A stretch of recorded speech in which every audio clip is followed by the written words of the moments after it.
ठीक है।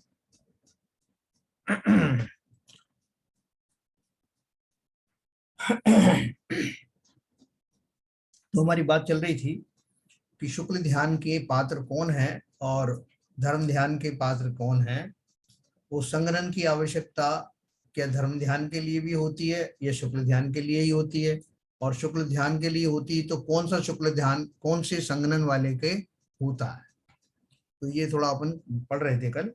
तो उन्होंने पूछा प्रभाकर भट्ट जी ने, हे प्रभु आपने ध्यान से निर्जरा कही, वह ध्यान एकाग्र चित्त का निरोध रूप उत्तम संगनन वाले मुनि के होता है। यानी ध्यान की एकाग्रता का उनको एक डाउट आया कि वो ध्यान की एकाग्रता तो उत्तम संगनन वालों के होती है, जहां उत्तम संगनन ही नहीं है वहां ध्यान किस तरह से हो सकता है।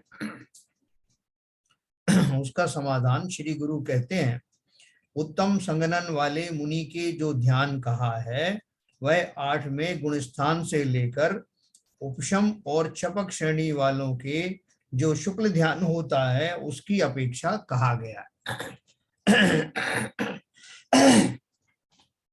उपशम श्रेणी वज्र वृषभ नाराज, वज्र नाराज और नाराज इन 3 संगनन वालों के होती है। उनके शुक्ल ध्यान का पहला पाया है। वे 11वें गुणस्थान के से नीचे बाद में आ जाते हैं। तो क्या बोल रहे हैं, टोटल 6 संगनन में से जो ऊपर के 3 उत्तम संगनन होते हैं वो तीनों संगनन ये जो उपशम श्रेणी वाले के हो सकता है, अर्थात ये तीनों संगनन के धारी उपशम श्रेणी पर आरूढ़ हो सकते हैं। ठीक है, लेकिन छपक श्रेणी वाला जो है, जो मोस्टली उसी भाव से मोक्ष जाता है, उसको पहला वाला उत्तम संगनन होता है, वज्र वृषभ नाराज संगनन। और ये निमित्त निमित्तिक चीजें हैं, ये अवश्य ही होती हैं। जैसे अपन जो जो मोक्ष जाते हैं उनके शरीर को अपन चरम शरीर ही कहते हैं। चरम का अर्थ क्या है कि जो बिल्कुल क्लाइमेक्स पर अल्टीमेट हो, चरम बिंदु पर हो। तो ये सब चीजें एक दूसरे से मिल जाती हैं।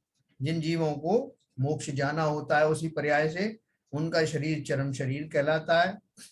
मोक्ष जाने वाले को उत्तम संगनन में से पहला उत्तम संगनन वज्र वृषभ नाराज संगनन होता ही होता है, और उनका ध्यान उस जाति का लगता है छपक श्रेणी वाला ही होता है। तो ये सारी चीजें एक साथ हमें उसके विकल्पों में नहीं पढ़ना, लेकिन जो रूल है वो रूल ही है। तो बोल रहे हैं कि ये जो इसके अलावा जो 3 बाकी के 2 नीचे के जो संगनन है, पहले के बाद दूसरे तीसरे, वो भी उपशम श्रेणी वाले उससे भी उपशम श्रेणी मान सकते हैं।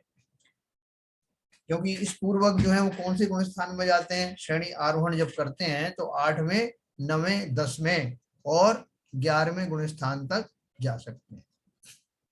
ठीक है ना। तो 11वें गुण स्थान तक उपशम श्रेणी है, और उसके बाद में अगर मान लीजिए छपक श्रेणी वाला है तो छपक श्रेणी वाले को क्या करना पड़ेगा, वो बोल रहे हैं क्योंकि उसको अभी 3 और भी शुक्ल ध्यान लगना है, तो इसलिए उसको उत्तम संगनन होते ही होते हैं।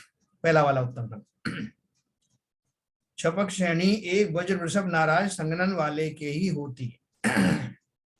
वे 8वें गुण स्थान में छपक श्रेणी मानते हैं। उनके 8वें गुण स्थान में शुक्ल ध्यान का पहला पाया होता है। पहला पाया का अर्थ क्या है, 4 शुक्ल ध्यान होते हैं ना, तो जो पहला वाला शुक्ल ध्यान है जिसका नाम है पृथक विचार होता है ना, जो क्या नाम उसका, पृथक वितर्क विचार, ये पहला वाला जो है वो दोनों श्रेणी वालों को होता है। 8वें 9वें 10वें और 12वें गुण स्थान में छपक श्रेणी वाले स्पर्श करते हैं, वो 11वें में नहीं जाते। तथा 12वें शुक्ल ध्यान 12वें में ध्यान का दूसरा पाया होता है। दूसरा पाया कौन सा होता है, अपने बहुत विस्तार से पढ़ा था। दूसरा पाया होता है एकत्व वितर्क अविचार। ये दूसरे नंबर का, दूसरी कैटेगरी का शुक्ल ध्यान है जो 12वें गुण स्थान में उन मुनियों को होता है, और जिसके फलस्वरूप वो अरहंत बन जाते हैं।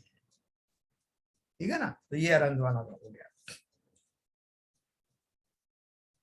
12वें में शुक्ल ध्यान का दूसरा पाया होता है, उसके प्रसाद से केवल ज्ञान पाता है। और उसी भव से भव में मोक्ष को जाता है। इसलिए उत्तम संगणन का कथन शुक्ल ध्यान की अपेक्षा से है।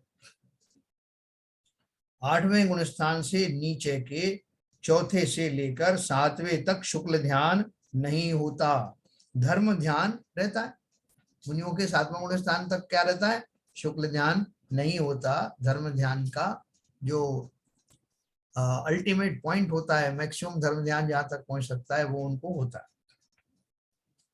धर्म ध्यान 6 संगणन वालों के है। 6 संगणन वालों के हैं धर्म ध्यान। हमारे जो नीचे के कौन से 3 संगणन है वो मैं भी आपको बताता हूँ। श्रेणी के नीचे धर्म ध्यान ही है, उसका निषेध किसी संगणन में नहीं है। नहीं तो हमको तो बहुत अच्छा बहाना मिल जाता, जब संगणन वंगनन तो देते नहीं हो और बातें करते धर्म ध्यान कराने की। एक भी संगणन दिया क्या? दे दिए भाई, 3 दिए हुए। आपके पास कोई बहाना नहीं है, धर्म ध्यान तो आप कर ही सकते हो। तो बोले तीसरा जो अपन ने शुक्ल ध्यान पढ़ा था, सूक्ष्म क्रिया प्रतिपाती, जो 13वें गुण स्थान में जिनेंद्र देव को होता है, और जब उनकी आयु का एक अंतर मुहूर्त रह जाता है तब उनको अगला जो है शुक्ल ध्यान होता है, जिसके फलस्वरूप वो 14वें गुण स्थान में जाते हैं। और 14वें गुण स्थान में बहुत थोड़े समय के लिए रुक करके 5 अक्षरों के उच्चारण में जितना समय लगता है, उसके पश्चात वो 85 प्रकृतियों का, शेष 85 प्रकृतियों का नाश करके और सिद्ध बन जाते हैं। ठीक है ना, ये अपन ने पढ़ा था। तो अभी वो क्या बोल रहे हैं, जो हमारे जो नीचे के जो संगणन है उसके नीचे वाले, वो संगणन भी हमारे लिए पर्याप्त हैं, जिनके द्वारा हम धर्म ध्यान कर सकते हैं।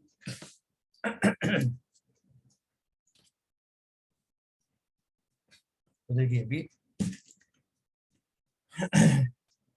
ऐसा ही कथन 8वें गुण स्थान से नीचे के चौथे से लेकर 7वें तक शुक्ल ध्यान नहीं होता, धर्म ध्यान 6 संगणन वालों के है। श्रेणी के नीचे धर्म ध्यान ही है, उसका निषेध किसी संगणन में नहीं है। ऐसा मैं भी आपको स्क्रीन शेयर करता हूं।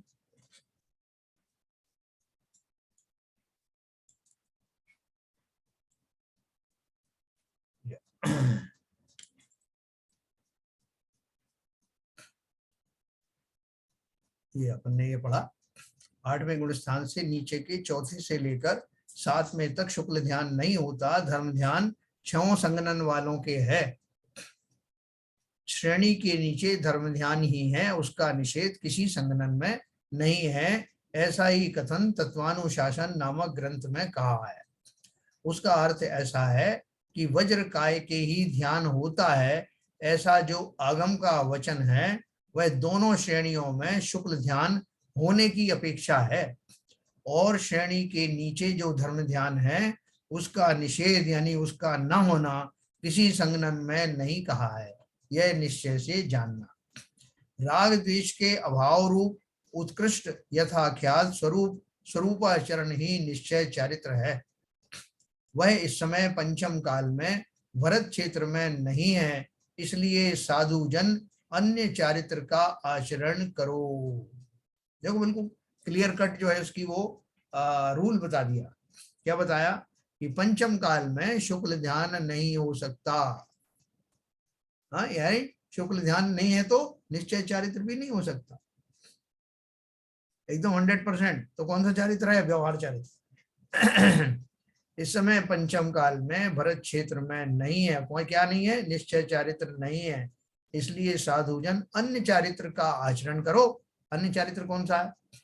चारित्र के 5 भेद हैं, सामायिक, छेदोपस्थापना, परिहार विशुद्धि, सूक्ष्म सांप्राय और यथाख्यात चारित्र। उनमें इस समय इस क्षेत्र में सामायिक, छेदोपस्थापना, ये 2 ही चारित्र होते हैं, सामायिक और छेदोपस्थापना, अन्य नहीं, इसलिए इनको ही आचरो। देखो अब ये कुछ दिन पहले सब वो यंग लोग सारे इकट्ठे हुए थे अपने खारघर के, उन्होंने ऑनलाइन ही मुझसे एक प्रश्न पूछा था। उनका कहीं से उन्होंने पढ़ा जाना होता कि वर्तमान में मुनियों को सम्यक दर्शन नहीं नहीं होता भरत क्षेत्र में। ऐसा उन्होंने प्रश्न पूछा। जितने भी मुनि हैं वो सब सम्यक दर्शन से रहित हैं। तो ऐसा नहीं है, कि सभी मुनि जो है सम्यक दर्शन से रहित हैं, क्योंकि पंचम काल में भरत क्षेत्र बहुत बड़ा है। भरत क्षेत्र के आर्यखंड में अपन रहते हैं। आर्यखंड के भी जो हमारा जो आज का विश्व है उसके छोटे से भाग में हम रहते हैं। तो पूरे भरत क्षेत्र में बताया है कि पूरे भरत क्षेत्र में सम्यक दर्शन का सद्भाव पाया जाता है। पूरे भरत क्षेत्र में नहीं, मतलब भरत क्षेत्र में कहीं किसी भी एरिया में इनमें से कहीं ना कहीं किसी ना किसी को सम्यक दर्शन रहता है, ये बताया। और उनमें किसको है नहीं, किसको नहीं है, ये तो अलग बात है, लेकिन अवेलेबिलिटी आज भी है, भले ही रेयर हो। तो यहाँ भी उन्होंने क्या कहा, जब यह निश्चय सम्यक दर्शन बहुत रेयर है और निश्चय सम्यक चारित्र का तो सवाल ही नहीं उठता। क्यों नहीं उठता? क्योंकि शुक्ल ध्यान नहीं है। धर्म ध्यान होकर भी हमारा वो तो हो सकता है, सम्यक दर्शन के साथ धर्म ध्यान तो हो ही सकता है। ऊपर भी ये बताया ना, 8वें गुणस्थान से नीचे के चौथे से लेकर 7वें तक शुक्ल ध्यान नहीं होता, धर्म ध्यान होता है। अभी अपन कौन से गुणस्थान में है? अपन तो आप बोलोगे साहब ये अच्छा बता दिया, आप बच गए जरा ही। नहीं, आप हमको ही कहते कि धर्म ध्यान क्यों नहीं धारण करते। हमारा कौन सा अभी चौथा गुणस्थान आया है, तो अपन बच नहीं सकते। चौथा गुणस्थान तो लाना है ना। वो कैसे आएगा? जब धर्म ध्यान के प्रति रुचिवान ही नहीं होंगे तो वो चतुर्थ गुण स्थान कैसे आएगा? वो धर्म ध्यान पूर्वक ही आएगा। वो धर्म ध्यान हम जैसे लोगों के लिए ही अमृत के समान है। बाकी आर्त रौद्र ध्यान से तो हमारा बहुत वास्ता पड़ता है। बिना चाहे, बिना सोचे, बिना चिंतन किए ही हम आर्त रौद्र ध्यान में तो हमेशा रहते हैं। अब वो सवाल ये है, थोड़ा सा जोर लगा करके जरा सा चिंतन करने भर की देर है और हम धर्म ध्यान में खड़े हुए नजर आएंगे।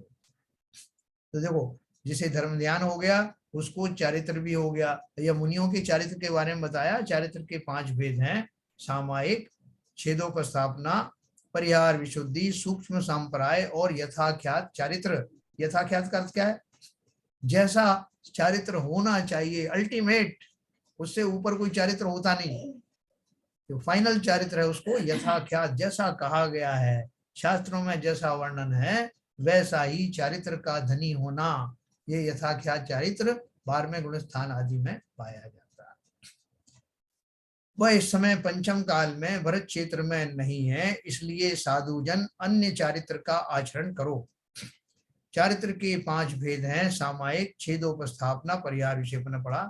उनमें से इस समय क्षेत्र में सामायिक, छेदोपस्थापना, ये 2 ही चारित्र होते हैं, अन्य नहीं, इसलिए इनको ही आचरो।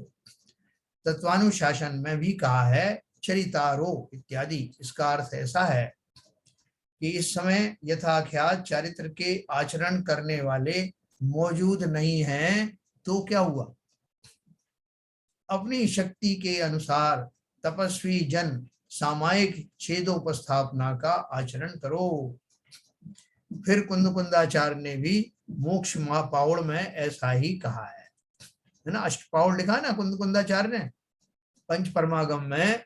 नियम सार, पर समय सार, नियम सार, प्रवचन सार, अष्टपावड़ और पंचास्तिका, ये 5 परमागम कुंदकुंदाचार्य जी के लिखे हुए हैं। उसमें अष्टपावड़ में से मोक्ष पावड़ में जो कहा वो आपको बताया जा रहा है। अजबी, इसका तात्पर्य है कि अब भी इस पंचम काल में मन वचन काय की शुद्धता से आत्मा का ध्यान करके यह जीव इंद्र पद को पाता है अथवा लौकांतिक देव होता है और वहां से च्युत होकर मनुष्य भाव धारण करके मोक्ष को पाता है ना। लौकांतिक देव कौन होते हैं? जिनको अपन संबोधने के लिए आते हैं। हाँ, ब्रह्म ऋषि कहते हैं। ब्रह्म ऋषि पंचम स्वर्ग में होते हैं, जो भगवान को दीक्षा लेने का भाव आता है तो उसकी अनुमोदना करने, संबोधन करने के लिए वो आते हैं। मात्र एक ही कल्याणक में आते हैं, तो वो निश्चय ही सम्यक दृष्टि ही होते हैं। और अगर आपको ऐसा भाव आए कि लौकांतिक देव तक के बनने के भाव आपके बनते हैं तो लौकांतिक देव बन सकते हैं, है ना। इसी पंचम काल की तपश्चरण के द्वारा इंद्र पद को भी पाता है और वहां से च्युत होकर मनुष्य भाव धारण करके मोक्ष को पाता है। अर्थात इस समय पहले के 3 संघनन तो नहीं है, परंतु अर्धनाराज, कीलक और स्फटिका ये आगे के 3 हैं, है ना। इनमें से अपन को ये 3 में से कोई हो सकते हैं, ये आगे के 3 हैं। इन तीनों से सामायिक छेदोपस्थापना का आचरण करो तथा धर्म ध्यान को आचरो। धर्म ध्यान का अभाव 6 संगननों में नहीं है। शुक्ल ध्यान पहले के 3 संगननों में ही होता है। उनमें भी पहला पाया उपशम श्रेणी संबंधी तीनों संगननों में है और दूसरा, तीसरा, चौथा पाया प्रथम संगनन वालों के ही होता है, ऐसा नियम है जो अपन ने ऊपर पढ़ा। इसलिए अब शुक्ल ध्यान के अभाव में भी हीन संगनन वाले इस धर्म ध्यान को आचरो। हीन संगनन तो है ना, इनसे आपका भरपूर काम चलने वाला है। यह धर्म ध्यान परंपराए मुक्ति का मार्ग है, संसार की स्थिति का छेदने वाला है। जो कोई नास्तिक इस समय धर्म ध्यान का अभाव मानते हैं, वे झूठ बोलने वाले हैं। इस समय धर्म ध्यान तो है, शुक्ल ध्यान नहीं है। तो धर्म ध्यान के जो अपन ने भेद पढ़े थे ना, संस्थान विषय आदि जो भेद पढ़े थे, वो सारे जो हैं भेद अपन को पता है ना। आज्ञा विषय, अपाय विषय, विपाक विषय और संस्थान विषय है। मैं आपको इसके बारे में कभी फिर से विस्तार से बताऊंगा, क्योंकि ये ध्यान हमको करने योग्य हैं। भले ही हम मुनि नहीं बने, तब भी चलते फिरते उठते बैठते ये तीनों प्रकार के जो ध्यान बताए हैं, धर्म ध्यान जो होता है, ये अवश्य ही हम कर सकते हैं। और बहुत सुंदर टेक्निक जो है आचार्यों ने बताई है कि कैसे हम इस संसार में, इस प्रयोगशाला में रहते हुए सुख और दुख की भंवरों में थपेड़े खाते हुए भी इस जाति के चिंतन को प्राप्त कर सकते हैं। मैं आपको कभी इसके ग्रंथ समाप्त होगा या बीच में कभी इसके बारे में डिटेल में फिर से बताऊं। तो ऐसा हो गया, इस समय धर्म ध्यान है, इसलिए घबराने की बात नहीं। आगे जो मुनिराज सुख दुख को सहते हुए संभाव रखते हैं, अपन 37 नंबर की दोहा पढ़ेंगे। देखो बहुत एनकरेजिंग है, संसार में घबराने की कहीं जरूरत है ही नहीं, सारा कुछ आज भी इंटैक्ट है। बिन्न विजेण सहंतु मुनि मणि सम भाव करे, पुण्य पावह तेण जिये संवर हेउ हवे, है ना। पुण्य मन पुण्य, पाव पावन पाव। आगे जो मुनिराज सुख दुख को सहते हुए समभाव रखते हैं, अर्थात सुख में तो हर्ष नहीं करते और दुख में खेद नहीं करते, जिनके सुख दुख दोनों ही समान हैं, वे ही साधु पुण्य कर्म पाप कर्म के संवर के कारण हैं, आने वाले कर्मों को रोकते हैं, ऐसा दिखलाते हैं। क्या उदाहरण है? जो मुनिराज सुख दुख को सहते हुए समभाव में रहते हैं, अर्थात सुख में तो हर्ष नहीं होवे, क्या है मेरी भावना में है ना,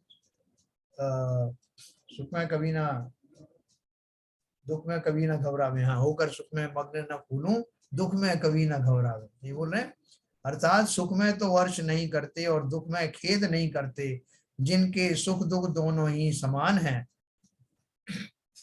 वे ही साधु पुण्य कर्म पाप कर्म के रोकने वाले हैं, रोक सकते हैं, आने वाले कर्मों को रोकते हैं, ऐसा दिखलाते हैं। ये यानी जिस कारण वे अपि सहमान है, सुख दुख दोनों को ही सहता हुआ स्वसंवेदन प्रत्यक्ष ज्ञानी निश्चित मन में समभावों को धारण करता है, अर्थात राग द्वेष मोह रहित स्वाभाविक शुद्ध ज्ञानानंद स्वरूप परिणमन करता है, विभाव रूप नहीं परिणमता। इसी कारण हे जीव वह मुनि सहज में ही पुण्य और पाप इन दोनों के संवर का कारण होता है।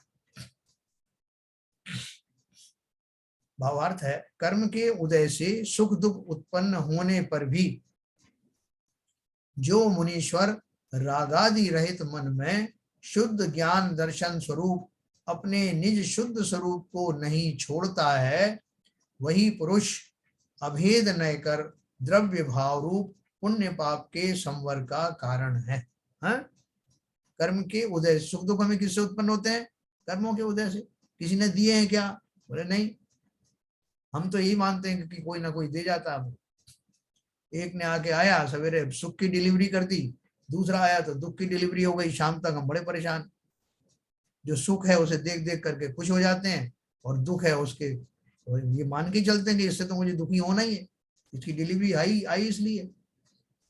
तो बोलते हैं कि साधु जो होते हैं वो ये मान के चलते हैं, ये दोनों डिलीवरीज मेरे पुराने कर्मों के फलस्वरूप वो निरंतर हो रही हैं, और निश्चय से ये कोई भी डिलीवरी मुझे सुखी दुखी करती नहीं। मैं ऐसा मान लेता हूँ कि अरे साहब, इसको देख कर तो दुखी होना ही है, ये बुरी चीज है, और इसको देख के सुखी होना ही है, सारी दुनिया ऐसा करती है, तो आप होते रहो। लेकिन जो इन स्वभावों से ऊपर उठ जाते हैं, उन्हें वो दोनों ही डिलीवरी एक जैसी लगती है, क्या सुख और क्या दुख। वो कर्मों की निर्जरा हो रही है ना, उस माध्यम से जिस भी क्वालिटी का, जिस भी प्रकार का वो कर्म था, उसके उदय में जैसी सामग्री आनी थी वो आ गई, और फलतः उन कर्मों का की निर्जरा भी हो गई। आगे बढ़ो, हो गई निर्जरा। इसलिए उन्होंने कहा कर्म के उदय से सुख दुख उत्पन्न होने पर भी जो मुनीश्वर रागादि रहित मन में शुद्ध ज्ञान दर्शन स्वरूप अपने निज शुद्ध स्वरूप को नहीं छोड़ता है, अर्थात समता में बना रहता है, वही पुरुष अभेद न कर द्रव्य भाव रूप पुण्य पाप के संवर का कारण है। देखो अभेद न यहाँ भी आए ना, तो अभेद न करके करता अर्थ क्या हुआ कि आत्मा में ये जो कल्पनाएं हैं उनको दूर करके सुख दुख की अपने स्वरूप के आलम्बन से समता में बना रहता है, और द्रव्य भाव रूप पुण्य पाप के संवर का ये कारण है। ये पुण्य भी और पाप भी दोनों को ही मुझे हटाना है। कैसे हटाऊंगा? समता दृष्टि से। ठीक है, अब मैं आपको अनम्यूट करूंगा, अपन 2 मिनट डिस्कस करेंगे।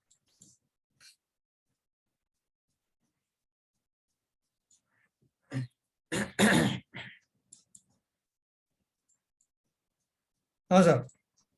ये पिछले दोहे में हाँ ये 3 संग्रहण बताए आपने उपसम श्रेणी में, वज्र वृषभ नाराज, वज्र नाराज तो नाराज।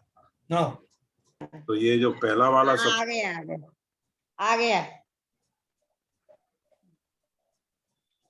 हाँ बोलिए। पहले वाला सबसे उत्तम संग्रहण है, हाँ वो तो चपक श्रेणी वालों को एप्लीकेबल है। हाँ बराबर। तो ये जो उपसम श्रेणी वालों में इसका क्या रोल रहता है? देखो ऐसा है, जो छपक श्रेणी, जो जिन्हें छायिक सम्यक दर्शन है, वो दोनों ही श्रेणी चढ़ते हैं। अच्छा, दोनों श्रेणी चढ़ सकते हैं, वो उपशम श्रेणी में भी चढ़ जाएंगे, वापस आके फिर छपक श्रेणी में चढ़ते हैं। तो नहीं तो ऐसा उनको उपसम श्रेणी में चढ़ने की जरूरत क्यों पड़ती है? नहीं, वो उसका एक नियम है, वो कभी मैं आपको बताऊंगा कि वो किस तरह से होता है। छपक श्रेणी वाले भी उपशम श्रेणी चढ़ करके बाद में फिर छपक श्रेणी पर चढ़ जाते हैं, तो उस समय उनके पास तो छायिक सम्यक दर्शन है ना जी, तो छायिक सम्यक दर्शन है, और वो उनको छपक श्रेणी पे चढ़ना भी है, इसलिए वो तो पहला वाला उत्तम संगनन के धारी होते ही होते हैं। ओके। नहीं तो मतलब वो आप कल बताएंगे, हाँ वो 11वें गुण स्थान से जाके फिर नीचे हाँ, तो नीचे 6वें गुण स्थान तक आते हैं, उसके बाद फिर से जो है वो चढ़ते हैं, 6वें 7वें गुण स्थान तक आते हैं, फिर वापस फिर से चढ़ के और छपक श्रेणी पर आरोहण करके चले जाते हैं। और दूसरा प्रश्न है, हाँ जो उपसम श्रेणी वाले हैं वो 11वें स्थान से लौट के जी। नीचे आते हैं, हाँ, तो फिर उनको क्या फायदा हुआ? फिर क्या उनकी क्या स्थिति बनती है नीचे आने के बाद? देखो ऐसा है, 11वीं श्रेणी से उतर करके शास्त्रों में 2 तरह के कथन है कि 6ठे गुण स्थान तक आ जाते हैं, 6ठे 7वें गुण स्थान तक, और उनका सम्यक तो नष्ट होता नहीं, जी, एक बना वो तो हुआ है। 66 सागर तक रहता है। हाँ, तो एक जीव कितनी बार उपशम श्रेणी चढ़ता है उसका परिमाण भी नंबर में आपको बताऊंगा। ओके। और वो जो जीव हैं वो अल्टीमेटली तो वो मोक्ष जाते ही जाते हैं। हाँ, तो उनको कितने बार क्या कहते हैं, कितनी बार उपशम श्रेणी चढ़ते हैं और कितनी बार कौन कौन से गुण स्थान तक आ जाते हैं, ये मैं आपको डिटेल में बताऊंगा। Okay okay. चौथे गुण स्थान तक भी आ जाते हैं। नहीं, ये आया था, ये मैंने पुरोहित के पूछा तो। बहुत बढ़िया है आपका, तो बहुत बढ़िया, आप तो कोई ना कोई श्रेणी मारने वाले हो लगता है। नहीं भाई, नहीं साहब, वो जब आपने बोला तभी से दिमाग में आया कि इसके पीछे संरचना क्या है। देखो आप बताते तो चले गए, तो पीछे प्रश्न छोड़ गए। ये अपन ने वैसे डिस्कस किया था, फिर भी मैं आपको और डिटेल में वो डिस्कस किया होगा, वो मेरे ध्यान में नहीं आ रहा है, मगर यहाँ उसकी लिंक नहीं बन रही थी, इसलिए मन में प्रश्न आया आपको पूछने के लिए। एकदम सही। सर हाँ जी, इस सामायिक वो तो है समझ में आया, छेदोपस्थापना समझ में नहीं आया। देखो छेदो स्थापना में क्या होता है कि जो मुनिराज होते हैं, जिस आचरण को, जिस चारित्र का वो धारण किए हुए हैं, उससे वो किसी कारण से डिग जाते हैं। अच्छा। डिग जाने पर फिर वो वापस स्वयं ही अपने आप को उस पर स्थापित करते हैं फिर से। तो चूंकि इसलिए स्थापना बोलते हैं। उनके संयम का छेद हो गया और उसमें फिर से स्थापना हुई, इसलिए उसको छेदोपस्थापना कहते हैं। हाँ, यही। बहुत बढ़िया आपने पूछा, गुड। सबका देखो कितना जो है वो बढ़ता जा रहा है लेवल, कंसंट्रेशन। बहुत बढ़िया। सामायिक तो करते हैं ना, तो इसलिए अब छेदोपस्थापना समझ में ही नहीं आया। जी अपन ने वैसे डिटेल में पढ़ा था ये, मैंने आपको संक्षेप में बताया कि जो मुनिराज जब चारित्र पर आरूढ़ होते हैं जो सम्यक चारित्र के ऊपर में, तो जब वो उससे डिग जाते हैं, उस दशा से डिग जाते हैं, वो पुनः उसको स्थापित, और निर्यापक लोग होते हैं, दूसरे मुनि आदि भी होते हैं जो उनका सहारा देते हैं उनको उस स्थान पर स्थापित करने के लिए। तो वो जब वापस वहीं पर स्थापित हो जाते हैं, जो उनको थोड़ा बहुत इधर उधर जो है वो डोल जाते हैं संयम से, तो उनको वापस स्थापित करते हैं। तो चूंकि पहले वाले चारित्र का छेदन हुआ इसलिए छेद हुआ, और वापस स्थापना हो गई उस पर, इसलिए छेदोपस्थापना नाम का चारित्र होता है। साहब साथ साथ में इनको भी कर दीजिए, परिहार विशुद्धि और सूक्ष्म संप्राय रिवाइज हो जाएंगी। अरे यार विशुद्धि, देखो अपने पास टाइम कम है, आज 8:45 तक का समय है। हाँ, तो इसलिए अभी है 5-7 मिनट, थोड़ा संक्षेप में बता दीजिए, आपको तो याद होगा। हाँ, नहीं मैंने वो तैयार है, जन जानिए, अपने पास किताब है। कौन से पेज पे सर? हाँ मैं देख रहा हूँ, ये है 318 पेज पर, 319 पेज पर।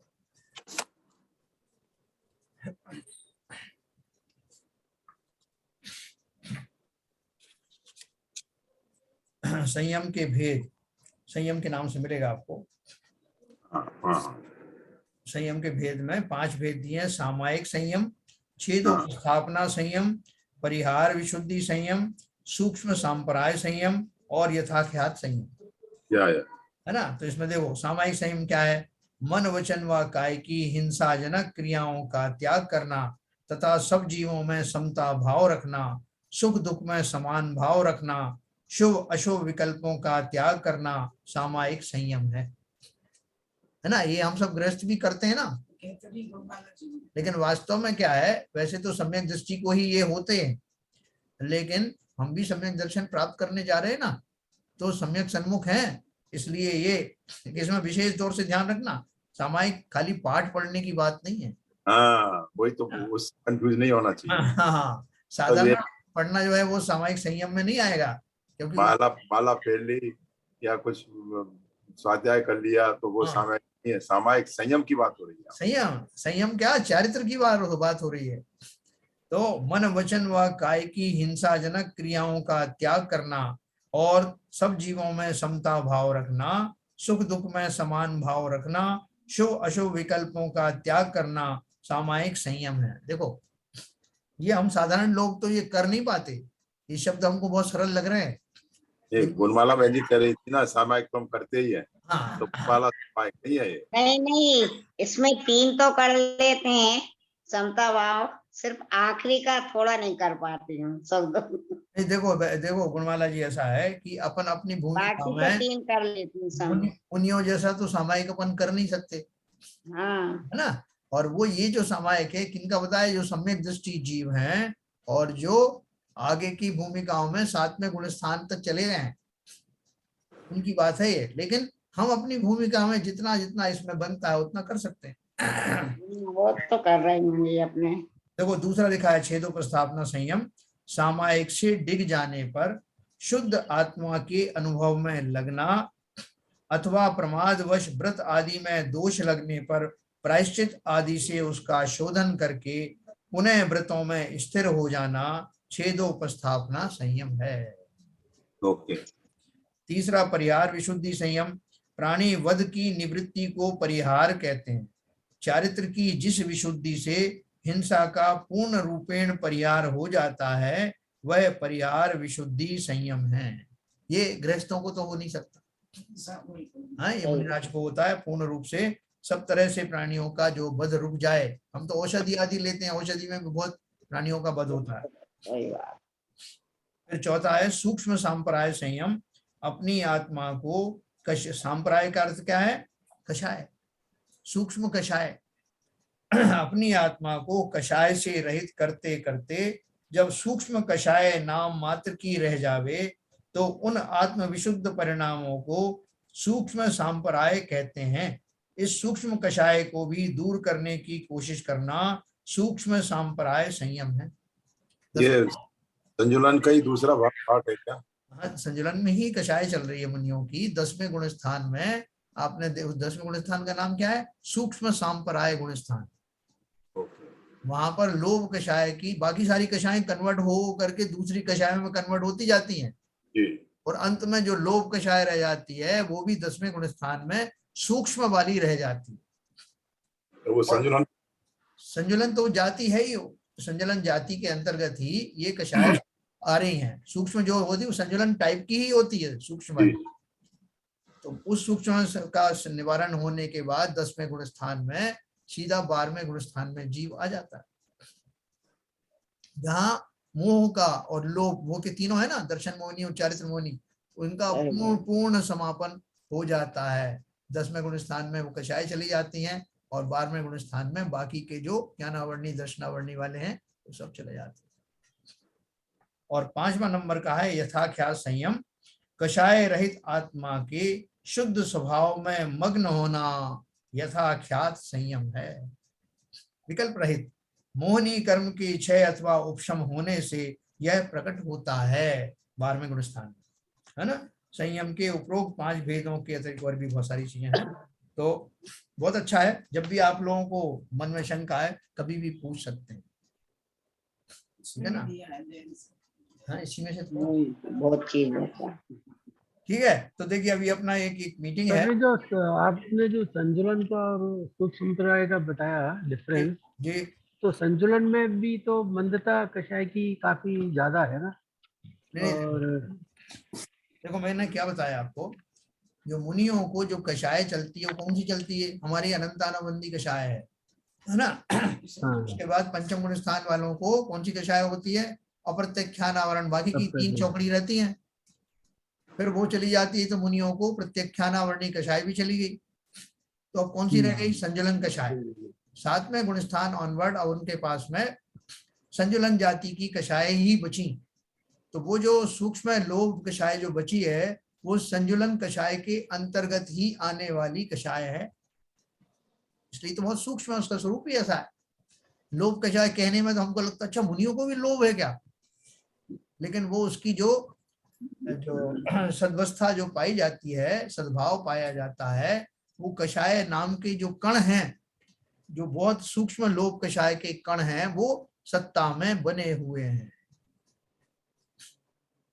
अपन पूरा छानना है ना, एक भी कण नहीं जाना चाहिए, परफेक्ट फिल्टर। तो वो सारी कषायों से निवृत्ति हो जाती है 10वें गुण स्थान में। 12वें गुण स्थान में वो ज्ञानावर्णी दर्शनावर्णी भी चले जाते हैं और फलस्वरूप मैं अरहंत बन जाता हूं। बन जाता हूं कि बन जाऊंगा, बन जाता हूं तो मेरी शक्ति की अपेक्षा से है, और बन जाऊंगा, मेरा संकल्प है। क्या ललित जी, कुछ खुशी की लहर आई आपको जो संकल्प करने से? संकल्प इतना आसान नहीं है। तो देखो, बहुत ये रोमांचकारी चीज है। इसमें धीरे धीरे करके अपना सब कोर्स का रिवीजन भी चल रहा है। क्या पदमचंद जी समझा पा रहा हूँ मैं? बिल्कुल आ रहा है, बिल्कुल आ रहा है साहब। चलिए, बहुत बढ़िया। तो जिनवाणी स्तुति करेंगे, आज थोड़ा जल्दी समापन करेंगे, मीटिंग में जाना है सबको। जिनवाणी स्तुति।